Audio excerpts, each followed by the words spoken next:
आज का जो टॉपिक है वो डोमेन कैसे लिया जाता है ना, उसके रिगार्डिंग है।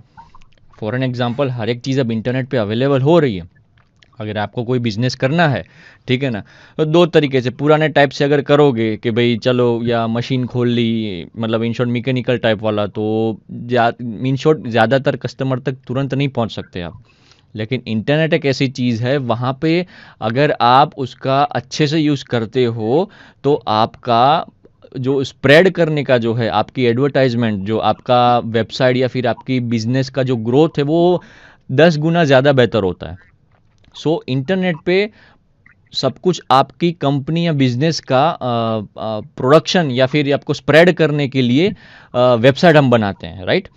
सो वेबसाइट जो बनाना और वेबसाइट के लिए डोमेन परचेस करना, ये एक प्रोसेस है जिसकी मदद से आप इंटरनेट पे अपना प्लेटफॉर्म स्प्रेड कर सकते हो, राइट। फॉर एन एग्जांपल कि मैं अगर मेरी कोई बिजनेस स्टार्ट कर रहा हूँ जिसका नाम है सोशल किंडा करके, राइट।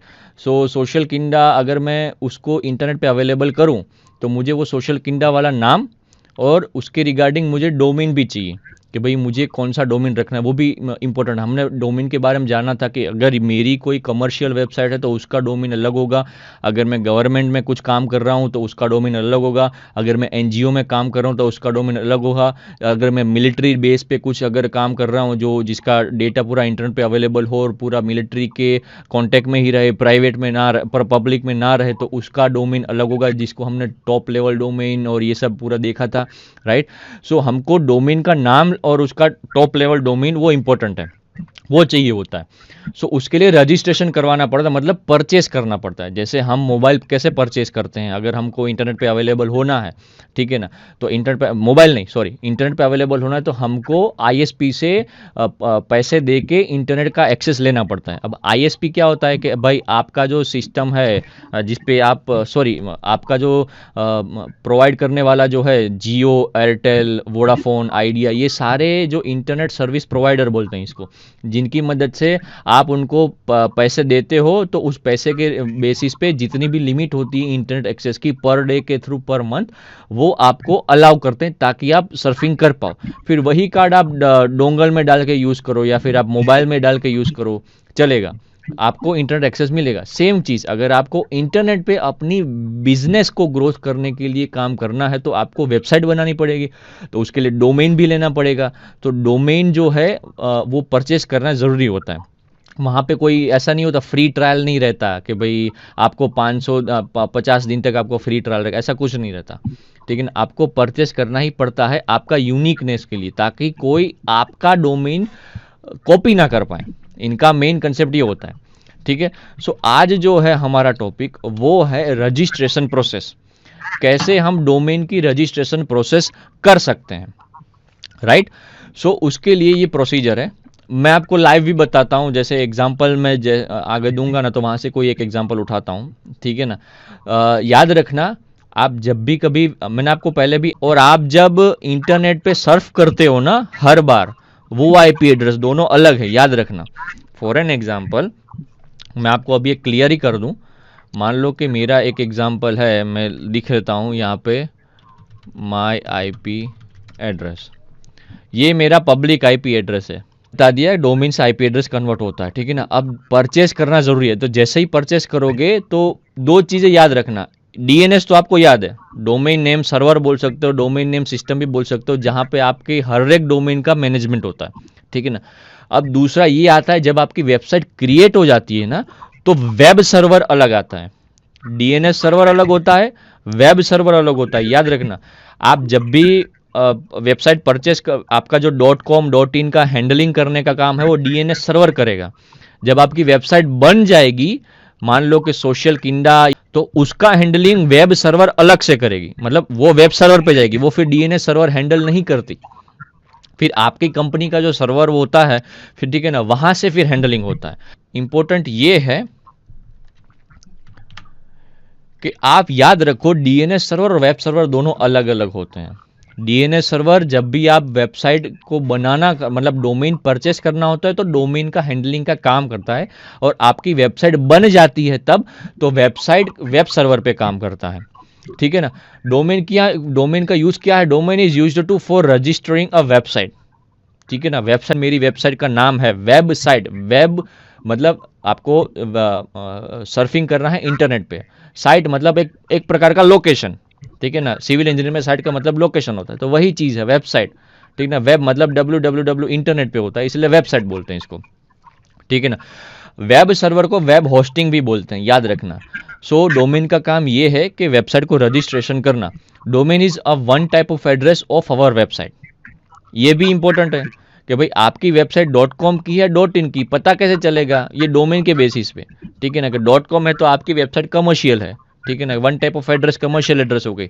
अगर डॉट इन हुई तो आपकी एड्रेस इंडिया के बेसिस पे हो गई। ठीक है ना। स्क्रीन पे आप इमेज देखो, यहाँ पे है कंप्यूटर जहाँ पे हम वेब सर्वर मतलब हमारा वेब ब्राउजर सबको होता है। ठीक है ना। एप्लीकेशन है, वेब ब्राउजर बोल रहा हूँ। आपके अगर मोबाइल में होगा तो वो एप्लीकेशन होगा, अगर डेस्कटॉप पे होगा तो वन टाइप ऑफ सॉफ्टवेयर होगा। ठीक है ना। और सॉफ्टवेयर के थ्रू आप मान लो कि दो चीज होती है, मोबाइल एप्लीकेशन होती है और वेब एप्लीकेशन होती है। वेब एप्लीकेशन डायरेक्ट इंटरनेट पे वेब ब्राउजर के थ्रू आप एक्सेस कर सकते हो, और मोबाइल एप्लीकेशन आप मोबाइल के ऐप पे थ्रू एक्सेस कर सकते हो। मोबाइल एप्लीकेशन में टच आप कर सकते हो, वेब एप्लीकेशन में टच नहीं कर सकते आप। ठीक है ना। वहां पे टच अवेलेबल नहीं है, अब ज्यादातर होता है, अब पहले नहीं था। जैसे एटीएम में टच करने का आ गया है। ठीक है ना। आपको कहाँ पे कौन सी जगह शिफ्ट करना है, इसीलिए पॉइंटर, वो पॉइंटर की चीज़ है। ठीक है ना। So domain is a one type of address of our website. Computer जो है वहाँ पे हम सर्फिंग करते हैं वेब ब्राउजर से, जहाँ पे एक साइड हम डीएनएस सर्वर है जहाँ पे डोमेन सारा हैंडलिंग होता है और हम डोमेन रजिस्ट्रेशन करते हैं। दूसरा है वेब सर्वर, जहाँ से हमारी वेबसाइट बन जाती है और वहाँ से वेब सर्वर पे जाके हैंडलिंग होता है। ठीक है। अब ये कामकाज कैसे करता है? जैसे ही आप वेबसाइट पे सर्फ करते हो ना, ठीक है ना, तो डीएनएस सबसे पहले डीएनएस पे ही जाएगा, याद रखना। डोमेन डीएनएस पे ही जाएगा। ठीक है ना। फिर डीएनएस आपके पर्टिकुलर जो कीवर्ड्स है उसके रिगार्डिंग आपका आईपी एड्रेस फाइंड करके फिर वो वेब सर्वर पे जाके आपको रिक्वेस्ट देगा, मतलब आपकी रिक्वेस्ट की जो रिक्वेस्ट है वो एक्सेस करके देगा। ये काम है। अब ये करता कौन है? रजिस्ट्रेशन प्रोसेस बहुत सारे ऐसे हैं, ठीक है ना, जो करते हैं कामकाज डोमेन का, वेबसाइट बनाने का नहीं, याद रखना, डोमेन परचेस करने का। मुझे डॉट कॉम लेना है, डॉट इन लेना है, या फिर मेरी वेबसाइट का नाम कैसे रखना है। गोडेडी और ड्रीमोस करके मैं अभी अभी नाम लिखा हूँ एग्जाम्पल के तौर पर। अगर आपको नया एग्जाम्पल मिले तो वेल एंड गुड, रिसर्च करना, गूगल सर्च करना। ज़रूरी नहीं कि गूगल पे सब कुछ मिले, तो आप डक डक तो भी यूज़ कर सकते हो, दूसरे कोई ब्राउज़र भी यूज़ कर सकते हो अपनी पर्सनल एक्सपीरियंस के लिए। गूगल ज़्यादा इफेक्टिव है क्योंकि हर एक रिजल्ट अच्छा देता है। ठीक है। सो गोडेडी और ड्रीमोस मैंने एग्जांपल लिखे हैं, एक ट्राई करते हैं गोडेडी में। ठीक है ना। मैंने ट्राई किया है कैसे परचेज होता है, लेकिन मैंने पैसे नहीं दिए। ठीक है ना। मुझे कोई अभी ट्राई नहीं करनी है, मतलब इन शॉर्ट लाइव नहीं जाना है, एग्जाम्पल के तौर पे कैसे प्रोसेस होता है मैं आपको बता देता हूँ।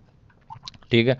मैं मान लो गूगल क्रोम ओपन किया, यहाँ पे मैं लिख दूँ, सॉरी मैं पहले इनकॉग्निटो मोड में चला जाता हूँ। ठीक है। यहाँ पे लिखना हूँ गोडैडी, सिर्फ मैंने कीवर्ड लिखा तो कीवर्ड के बेसिस पे डीएनएस जितने भी वेबसाइट होंगे वो सारे के सारे मुझे मेरे स्क्रीन पे लाएंगे। लेकिन अगर मुझे वो पर्टिकुलर वेबसाइट याद है कि वो डॉट कॉम ही है, तो डीएनएस सीधा डॉट कॉम पे जाके एक्सेस करेगा। जैसे गोडैडी DADDY, ठीक है, तो सीधा वो वेबसाइट की जो रिक्वेस्ट है कि भाई हाँ आपको पता ही है कि आपको कहाँ पे जाना है, तो मैं चलो दे देता हूँ। अगर आपको नहीं पता, आपको सिर्फ कीवर्ड पता है, तो उसके रिगार्डिंग जितनी भी लिंक्स होंगी वो आप मुझे देता रहेगा, प्रीफरेबल लिंक। ठीक है। सो डोमेन नेम है, यहाँ पे साइन इन करना पड़ता है। मैंने साइन इन किया हुआ है, होमवर्क तो करना पड़ेगा ना दोस्त। अब यूज़र नेम तो पता नहीं है मुझे, मैंने गूगल से साइन इन किया है। सो ये देखो आ गया ना मेरा। सॉरी ये सिक्योरिटी पर्पस है, मैं आपको बताता हूँ, ये चेकिंग होता है सिक्योरिटी पर्पस से ताकि कोई एक्सेस ना कर पाए।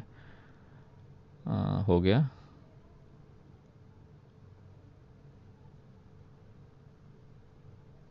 Okay done. मेरा ये अकाउंट क्रिएट हो चुका, मेरे पास अभी कोई डोमेन नहीं है। All products and service, you have no product yet. Product मतलब डोमेन लेना, ठीक है ना। डील्स फ्रॉम पार्टनर्स, ये गोडैडी वेबसाइट है कि डोमेन आपको परचेस करवाती है। फॉर एन एग्जांपल, अब search for a new domain, अब डोमेन लेना है, तो मुझे मेरे वेबसाइट का नाम पहले पुट करो, तो उस हिसाब से वो मुझे डोमेन देगा। मुझे मेरा मान लो कि मैं लर्न वन लिख रहा हूँ, तो लर्न वन के हिसाब से अगर कोई लर्न वन करके किसी ने बनाया हुआ है तो वो परचेज आपको करने नहीं देगा। लेकिन सुनो, learn1.com है तो डॉट इन किसी ने किया नहीं होगा, तो डॉट इन के लिए आपको एक्सेस देगा। फॉर एन एग्जाम्पल मैं लिखता हूँ सोशल किंडा, मेरी वेबसाइट का नाम सोशल किंडा है। अब .com, .in, .co, .uk ये सब अभी छोड़ देना। यहाँ पे सोशल किंडा पे किसी ने सोशल किंडा कीवर्ड यूज करके .com वाली परचेज की है तो मुझे नहीं देगा। अगर .in वाली की है तो नहीं देगा। अगर .co, .uk वाली परचेज किसी ने नहीं की तो मुझे वो अवेलेबल देगा। For an example social kinda website किया तो वो .com लगा के भी चेक करेगा, .in लगा के भी चेक करेगा। देखो सोशल किंडा .com, ठीक है, एड टू कार्ट मतलब एग्जैक्ट मैच। सोशल किंडा मैंने जो एग्जैक्ट में मतलब मैंने जो कीवर्ड टाइप किया था ना, वो कीवर्ड के हिसाब से मुझे पर्टिकुलर दिया। तो मतलब .com भी किसी ने यूज नहीं किया है सोशल किंडा का, और .in भी नहीं। मेरे पास दोनों ऑप्शन है। .com क्या है, वर्ल्ड वाइड एक्सेसिबल है। .in क्या है, इंडिया में एक्सेसिबल है। सो उसके हिसाब से परचेज होता है, ठीक है ना।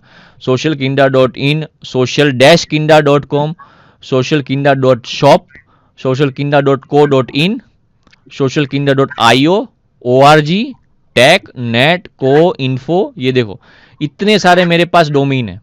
अब मुझे कौन से डोमेन पे काम करना है, मुझे कमर्शियल वेबसाइट पे काम करना है, INK पे काम करना है, .app पे के .life पे .me पे, कुछ भी, ठीक है ना। अगर मुझे वर्ल्ड वाइड एक्सेसिबल करवाना एक्सेस करवाना है तो .com में यूज़ करूँगा, ठीक है ना। तो एड टू कार्ड करके मैं जाऊँगा परचेस करने, ठीक है ना। फिर वहाँ पे क्रेडिट कार्ड का परचेज, अब आपको पता ही है फ्लिपकार्ट अमेजोन तो आप जानते ही हो, एड टू कार्ड करके फिर बाय नाउ करते हो, ठीक है ना। फिर आप पेमेंट मेथड पे जाते हो, looks good, keep going, continue shopping, 5 years. यहाँ पे भी है, देखो याद रखना इन सब का भी एक्सपायरी डेट होता है, ठीक है ना। इन सब का भी एक्सपायरी डेट होता है। अब आगे का एक्सपायरी डेट का हम आपको नेक्स्ट लेक्चर में बताएंगे।